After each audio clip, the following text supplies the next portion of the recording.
Seorang tukang las di Jember, Jawa Timur mengubah bengkel Laskar Beat-nya menjadi bengkel modifikasi. Berikut liputannya.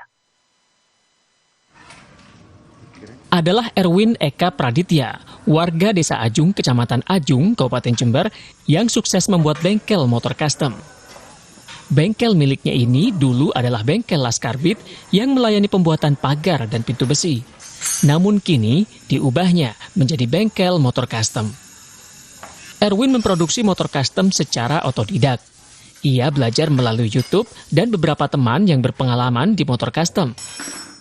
Tak disangka-sangka, motor custom hasil rakitannya disukai oleh pecinta otomotif. Dengan dibantu 5 orang pekerja, Erwin mampu membuat satu motor custom dalam waktu 2 hingga 3 bulan. Ia memasang tarif modifikasi dan perbaikan mulai 5 hingga 10 juta rupiah.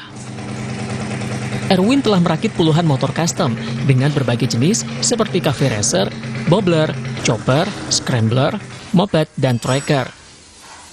Berawal dari bengkel las, ya las-las biasa mas.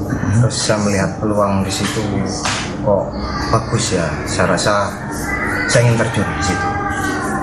Dan sambil memanfaatkan, memberdayakan anak-anak sekitar sini yang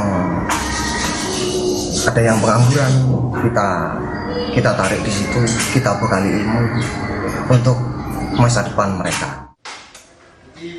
Pecinta otomotif memilih motor custom karena karakternya unik.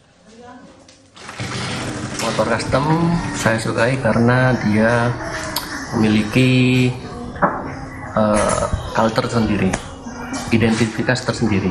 Jadi beda dengan yang lain, dengan modifikasi yang lain. Karena custom itu dibuat handmade, murni dari kreasi, dari imajinasi yang dituangkan dalam bentuk motor ini. Erwin kini tengah merakit motor custom pesanan sejumlah pejabat. Hernawan Mustika, Kompas TV Jember, Jawa Timur. Terima kasih rekan Linda Wirawan dari Makassar, Sulawesi Selatan, dan sebelumnya ada rekan kami Muhammad Solihin dari Biro Kompas TV di Jember, Jawa Timur dalam segmen Cerita Nusantara.